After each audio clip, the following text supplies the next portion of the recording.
Hello everyone, welcome back to our channel Billion Education where we aim to reach and teach billion population. So guys, continue कर रहे हैं आपके 11th की pol science. तो last time जैसा मैंने promise किया था, दो हमारे एरिस्टोटल बंदे जो टोटल हैं, जीन बोदीन जिनके दिन जरूर आए, और वुड्रो विल्सन और हेरोल्ड लस्की जो नहीं किसी की बस की, इनकी बातें हम शेयर करेंगे। तो देखिए अरिस्टोटल ने क्या बोला था।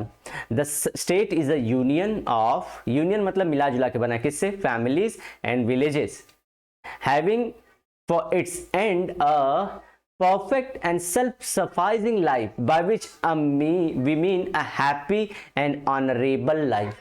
तो कितनी अच्छी डेफिनेशन थी। तो मतलब क्या था इनका, ये बोल रहे हैं पीपल के बारे में ये थॉट है। देखिए आप, it is about public, not about the ruler. Ruler को ये ध्यान रखना है कि जब भी वो रूल करे, ये ध्यान में रहना है कि फैमिलीज के लिए हैं वो, विलेजेस के लिए हैं वो, और हैप्पी रहने चाहिए वो। ये लाइन कोट करिए स्टेट की मीनिंग की। अब जीन बोदिन ने क्या बोला? A state is an association again of families and their possession governed by supreme power and by a reason. ये देखिए धीरे धीरे अब चेंज हुआ, पावर का नाम आया कि कोई एक पावर होगी जो इसे कवर, मतलब इनको कंट्रोल करेगी, लेकिन किसी कारण की वजह से। ऐसे नहीं कोई कंट्रोल करे कि दाना पानी दोगे, कि कबड्डी खिलाओगे, बैडमिंटन खिलाओगे या गांजा मरवाओगे, जो जो चीजें रहेंगी वो क्या करवाओगे। ये ऐसी सोसाइटी है, क्योंकि मैक्सिको में कुछ ऐसी कंट्री हैं जो ये सब सारी चीजें प्रोवाइड करती हैं। मैक्सिको सारी खुद कंट्री, इसमें अंदर अलग अलग जगह हैं। So next Woodrow Wilson. Woodrow Wilson president है, थोड़े ज्यादा फेमस हैं। ये बोले state is a people organized for law within a definite territory. Law तो मतलब क्या, इनके हिसाब से अब देखिए डेफिनेशन पहले था पीपल, नीचे के लोग बहुत इंपॉर्टेंट थे, बीच में आके एक ऊपर पावर रहेगी जो इनको बैलेंस करे। अब ये देखिए, ये तो एकदम खतरनाक बोलते हैं, लोग होंगे जो लॉ फॉलो करने वाले होंगे, वो स्टेट होगा बस। अब देखिए हेरोल्ड लस्की का क्या कहना था।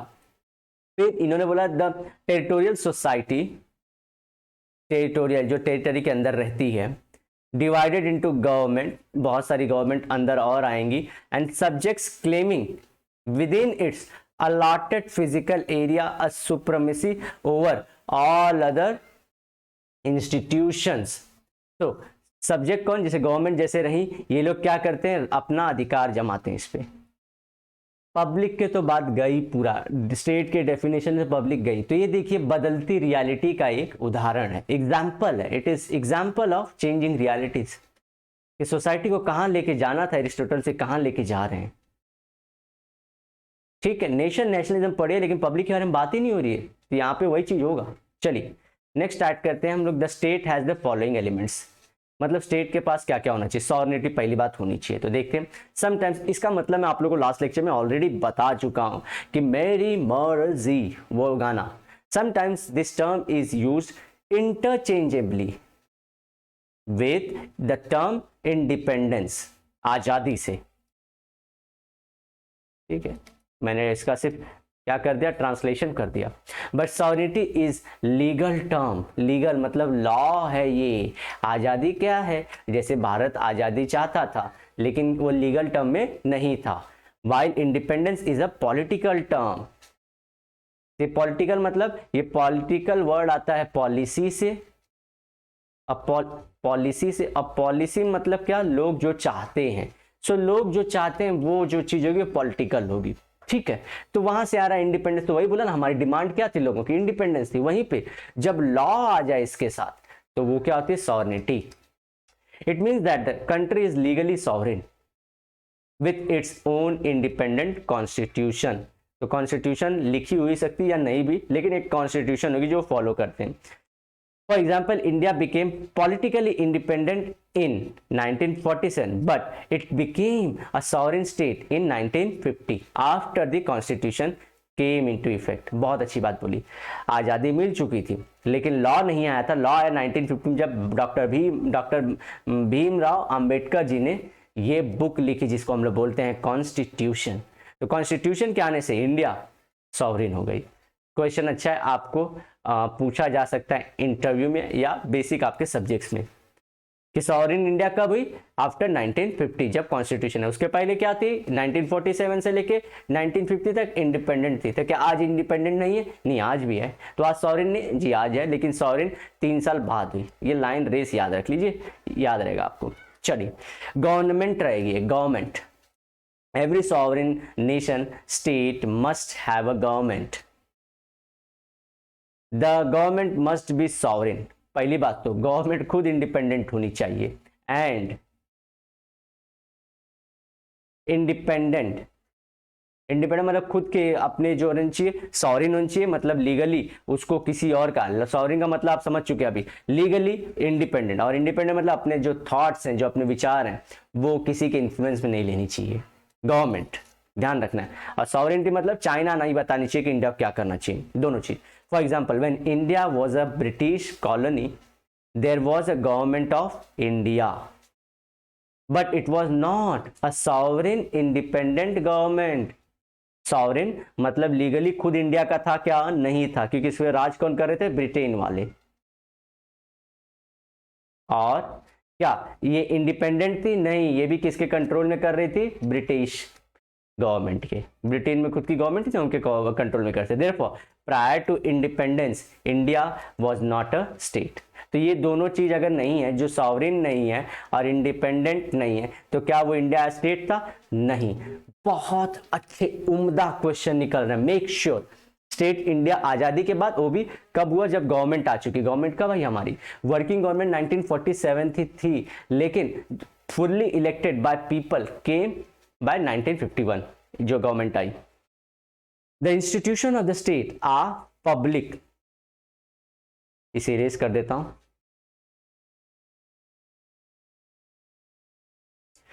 पब्लिक इंस्टीट्यूशंस, इंस्टीट्यूशंस मतलब देखिए, पब्लिक की मैंने लास्ट टाइम 2 मीनिंग बताई थी। पब्लिक एक मतलब क्या, देखिए इस तरह से आता है कि पब्लिक इसकी ओनर है, मतलब we the people are the owner. लेकिन इसको कंट्रोल कौन करती है? इसको तो मिनिस्टर्स कंट्रोल करते हैं।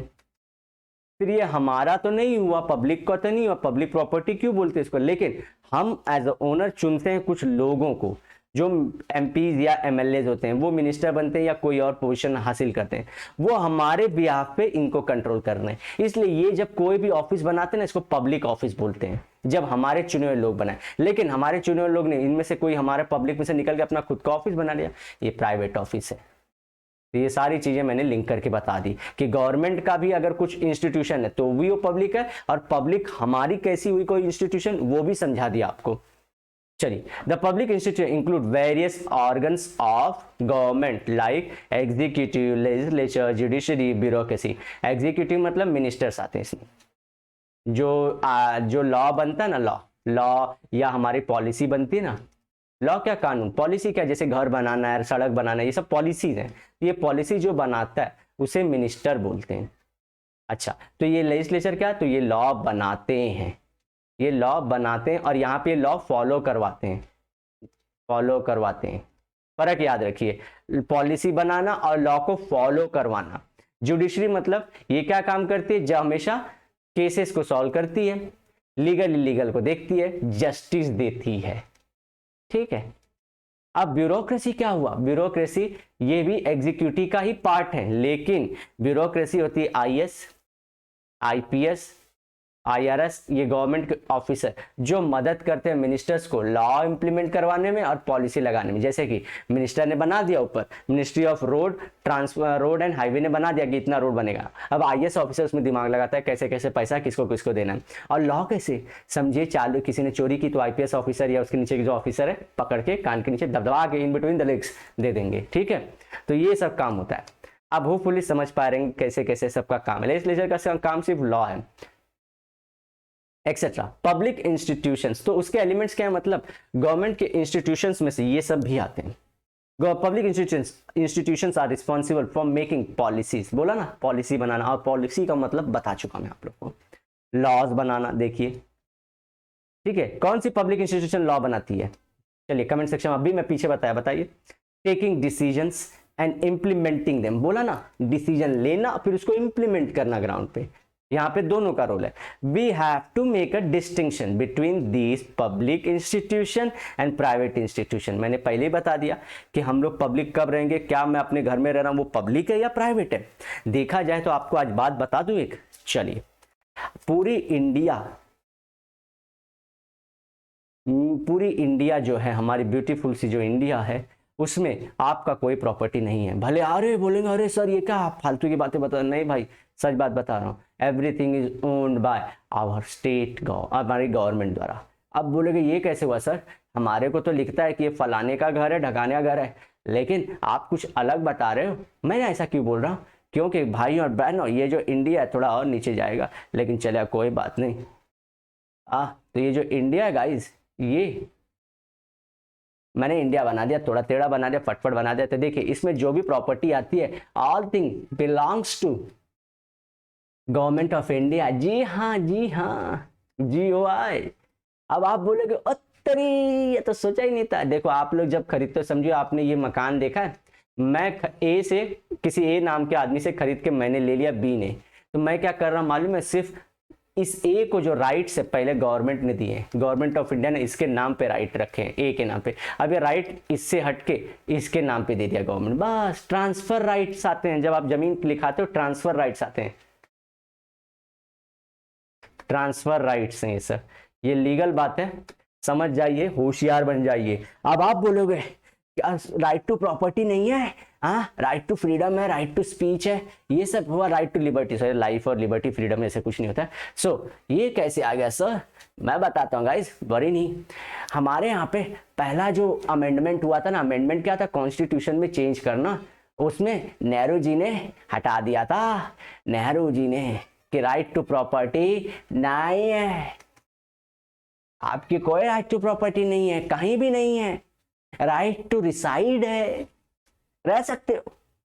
तो इस तरह से आप लोग जो जमीन खरीद रहे हो, गवर्नमेंट जब चाहे तब जब्त कर लेंगे। अब आप लोग बोलोगे कि सर फिर ये जो किसानों की जमीन ले ली जाती है तो किसानों की बात क्यों पूछते हैं, पहले उनसे परमिशन क्यों मांगते हैं। तो गाइस डेमोक्रेसी इसी का नाम है, जीना नहीं, डेमोक्रेसी इसी का नाम है। सो डेमोक्रेसी में क्या होता है भाई, पूछना होता है। अगर पब्लिक इतना भी चढ़ के ले लेंगे तो गवर्नमेंट को हम लोग बोलेंगे जाओ, तुमको मानते ही नहीं, हम लोग देंगे नहीं। तो इसीलिए थोड़ा सा वही काम, थोड़ा सा क्रीम लगा के देते हैं हम लोग। चलिए अब समझ चुके हैं कि नहीं आप लोग, ये आप लोग को ध्यान रखना है। आगे चलते हैं। Everything is owned by government of India.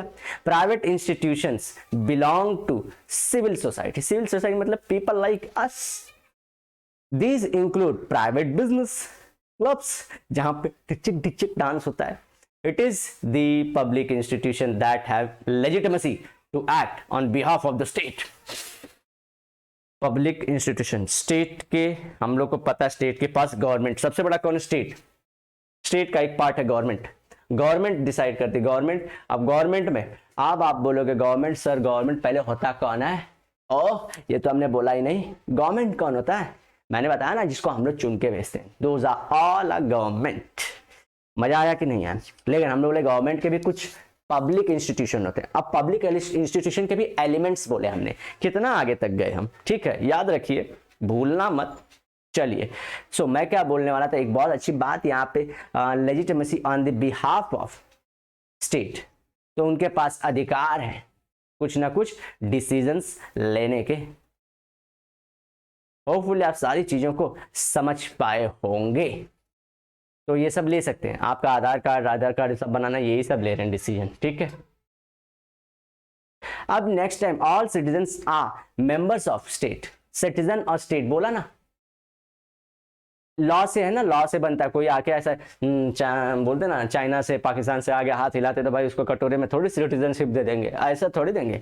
The decisions are taken in the public interest by government of state. The authority to take decisions is called legitimacy.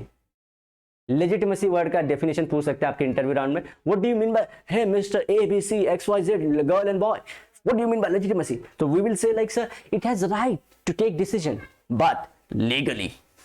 चलो, the state has the legitimacy to take decisions in interest of people. Guys follow हो रहा है क्या, आपके interest follow हो रहे हैं क्या? चलिए, your decision is your decision, none of my business, your life is your life, not of my life. तो ऐसे चीज़ें बोलते हैं लोग, लेकिन मैं आपसे लिंक हूँ, आपकी लाइफ का पार्ट हूँ मैं, अब आप मेरे लाइफ के कुछ पार्ट हो चुके हैं, भले आप लोग मानो चाहे ना मानो। मिलते हैं नेक्स्ट लेक्चर में, till then bye bye, have a great and nice day, sayonara. लेकिन वादे के साथ मिलूंगा दोबारा। मजा आया कि नहीं आया?